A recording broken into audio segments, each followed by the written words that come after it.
ছেলে কোথায় চলে গেছে আর আমার হাজব্যান্ড এই মানে এদের সঙ্গে আমি হেঁটে পারি না। Hello friends, welcome to my channel only Sumana বিয়েবাড়ি স্পেশাল। আপনাদের ভালোবাসায় আস্তে আস্তে কিন্তু আমার চ্যানেলটা এগোচ্ছে। আরও ভালোবাসা চাই বন্ধুরা, আর স্কিপ করবে না, পুরোটাই দেখার চেষ্টা করে, ভালো লাগবে। প্রায় চলে এসেছি একদম বাড়ির সামনেই। আমাদের বাড়ির সামনে একটা মাঠ আছে, সেই মাঠে যা কাদা আর তার আগে যা বৃষ্টি হলো ঝমঝমি, আমি তো ভেবেছিলাম শাড়িই পরবো না। শাড়িটা আমি একটু হালকা কালার পরেছি আর ভীষণ যত্ন করে পরতে হয় শাড়ি আমি মনে করি, কারণ একটা শাড়ির যত্ন করে রাখাটা খুব দরকার প্রতিটা মেয়েরই। তো এক হাতে ক্যামেরা আর এক হাতে কাপড় উঁচু করে ঢুকে পড়লাম। আর ছেলে আর বর তো আগেই ঢাকঢাক করে ঢুকে পড়লো, একটু ক্যামেরাটা ধরতে হয় তাও ধরে না। আর এখানে সেলফি একটা ছবি তোলার ব্যবস্থা করা হয়েছিল আর সেখানে ছবি তুলছে, আমাকে ঢুকতেই দিচ্ছে না। আমি বলছি যে আমি একজন ইউটিউবার, আমাকে ঢুকতে দাও, আমি আগে ঢুকি। আর কি বলবো, গণেশজিও দেখছে, কষ্ট পাচ্ছে। তারপরে চান্স পেলাম, বর বাবাজিকে বললাম যে আমাকে একটু ক্যামেরাটা ধরে দাও, তোমরা তো ধরতেই চাও না। তো কেমন লাগছে বন্ধুরা অবশ্যই আমাকে জানিও, আমার সাজ কেমন হয়েছে। একটু অন্যরকম টাইপেই সাজার চেষ্টা করি আমি একদম হালকা ফুলকা। আমি বিয়েবাড়ি মানেই যে চকচকে কিছু পরতে হবে তা না। এই হচ্ছে বউ, একদম একটা মিষ্টি মিষ্টি বউ। আর আমি কিন্তু কাকিমা হই, যতই দিদি দিদি টাইপের লাগুক না কেন, কিন্তু কাকিমা। তো বেশ সুন্দর ছবি টবি তোলা হচ্ছে, সবাই যে যার মতন যে যার কাজ করে যাচ্ছে, আমিও একটুখানি ক্যামেরা করে নিচ্ছি। আর এই যে আমার ভাই, আর ভাইয়ের পিছনে আমার বর, আর ভাইয়ের বউ বসে কী যেন ভাবছে ছোটদি কি আমার সঙ্গে ছবি তুলবে না।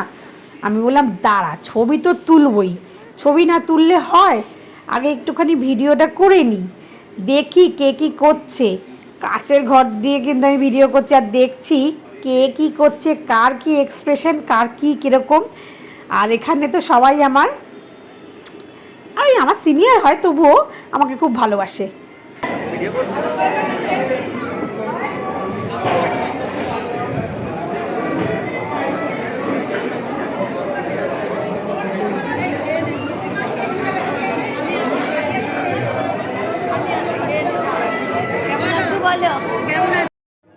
এই হচ্ছে মকটেলের কাউন্টার। কিছুদিন আগে এত জ্বর হয়েছিল না বন্ধুরা, জ্বরের সাথে কাশি, মানে দম নিতে কষ্ট হচ্ছিল। চেহারাটা দেখে বুঝতেই পারছো প্রায় অর্ধেকই হয়ে গেছি। তো মকটেলগুলো দেখতে বেশ ভালো লাগছে, তো আমাকে জিজ্ঞেস করলো কি দিদি ম্যাডাম কি বানিয়ে দেবো বলুন। তা আমি বললাম না, আমি একটু ভিডিও করতে ভালোবাসি, আমার খুব ভালো লাগে ভিডিও করতে, তাই ভিডিও করছি। তো বললো আপনার কোনো চ্যানেল আছে? আমি একটু খুশি হয়ে বললাম হ্যাঁ, গদ হয়েই প্রায়। তারপরে স্টার্টার চলে এলো, স্টার্টারটা নিলাম। তো একদমই অনেক রাত করে গেছি, ছেলের পড়া ছিল, তো জাস্ট টেস্ট করার জন্য স্টার্টার জাস্ট 2 পিস চাইলাম, বললাম যে 2 পিসই দিন, আমি একটু 2 পিসই যথেষ্ট, বেশি খেলে আমার রাতে আবার খাওয়া ঠিক হয় না। তো বেশ মজাদার খেতে। আর আবার সেই ক্যামেরা ধরার কেউ নেই, তাই ক্যামেরাটাকে রেখে একটু দাঁড়িয়ে পড়লাম। খেতে কিন্তু মজাদার। আমি কিন্তু কোনো ক্যাটারারের প্রমোশন করছি না, কিন্তু মহারাজা ক্যাটারার যে করেছিল সত্যি এত ভালো খেতে, একদম সিলেক্টেড কয়েকটা আইটেম ছিল, বেশি হিজিবিজি কিছু ছিল না। রায়তা ফায়তা দিয়ে যে ভরিয়ে রাখে তা না, কিন্তু সুন্দর করে একটা কাউন্টারটা সাজানো হয়েছিল। এখান থেকে আমার লঙ্কাটা তো খুব ভালো লেগেছে, আর এখানে পেঁয়াজটা ছিল ছোট পেঁয়াজ, আচার ছিল, এই রায়তাটা ছিল বোঁদে রায়তাটা, কিছুই খাইনি লঙ্কা ছাড়া। তারপরে চলে এলাম, বাটার নান ছিল, এখানে কচুরি ছিল, তার সঙ্গে ছোলার ডাল ছিল, আর কিমা ঘুগনি ছিল। আমি তো এগুলোকে দেখলাম, শুধু ভিডিও করলাম আর পুরোপুরি স্কিপ করে চলে গেছি। ধর এগুলোকে খায়, এগুলোকে সাথে পাশে রেখে দিতে হয়। আসলে সোর্সটা তো অন্য কেউ, সেটা দেখাচ্ছি কার কথা বলতে চাইছি। এখানে কাসুন্দি ছিল আর ছিল হচ্ছে ফিশ ব্যাটার ফ্রাই, এটাও বেশ ভালো, কিন্তু আমার না এটা খেলে রাতের দিকে বেশি খেলে আমার আবার হজমের সমস্যা হয়, তাই এটাকেও স্কিপ করব ভাবছিলাম। কিন্তু শোস্টপার তো চলে এসেছে, মাটন বিরিয়ানি, আর বেশ সত্যি খুব সুন্দর লাইট বিরিয়ানিটা করেছিল, মাটনের পিসগুলো খুব ভালো ছিল। আর চিকেন কষা ছিল, আমি ওটাকে স্কিপ করে গেছি, আমি ওটাকে মোটোই একদম পাতে নিইনি, কিন্তু ভিডিও না করলে নয়। এদিকে ওরা বললো যে দিদি আপনি যখন ননভেজ দিলেন তাহলে একটুখানি ভেজটাও নিয়ে নিন। তা আমি বললাম ঠিক আছে, একটু হেল্প করুন। তো ওখানে পনির পাসিন্দা ছিল, ছোলার ডালের ওই যে ছোলার ডাল ছিল, এটা ছিল হচ্ছে এঁচোড়ের কোপ্তা কারি, আর ছিল পনির।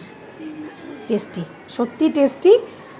কেন বলছি, আমি তো ভেজ খাইনি, আমি পোলাও, ওই এঁচোড়ের কোপ্তা, পনির কিছুই ট্রাই করিনি। কিন্তু এঁচোড়ের কোপ্তাটা লাস্টে কী মনে হলো যে না একটু খেয়ে দেখি কেমন, কারণ এখন তো এঁচোড় প্রায় শেষের দিকেই, কিন্তু সারা বছরই পাওয়া যায়।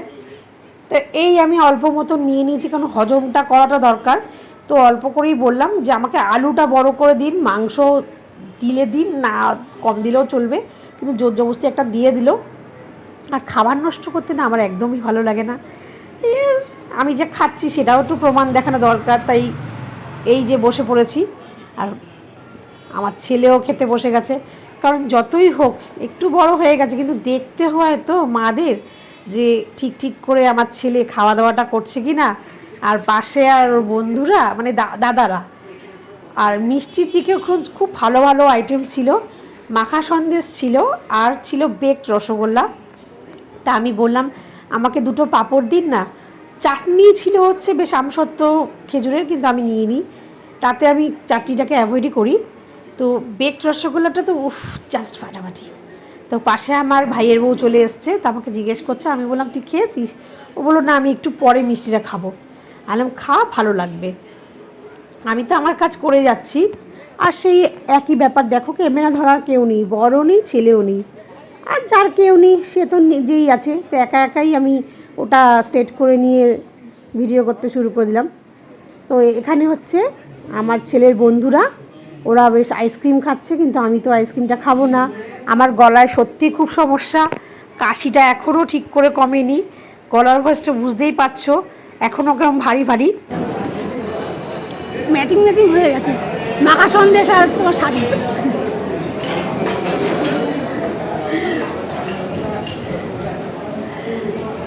পাশাপাশি বসালেই ভালো হতো।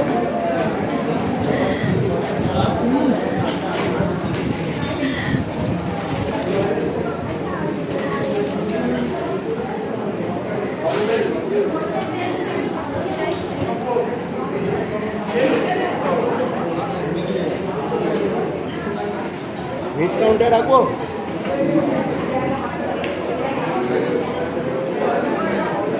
আসে এই পর্যন্তই, বাদ বাকি চিনি না।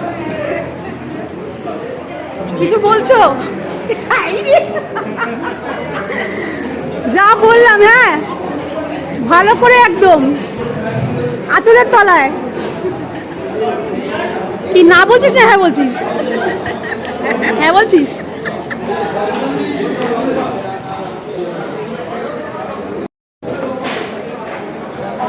এত সুন্দর লাইটিং ছিল, এবার সব সেট হচ্ছে, খোলা হচ্ছে। তাহলে বুঝতে পারছেন একটা অনুষ্ঠানের পিছনে কত খাটনি থাকে।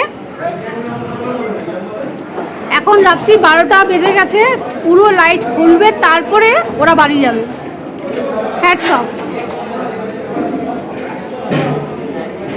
তো বন্ধুরা, আমার বিয়েবাড়ির ব্লগ কেমন লাগলো অবশ্যই কমেন্ট করে জানিও, আর অবশ্যই সাবস্ক্রাইব করে নিও।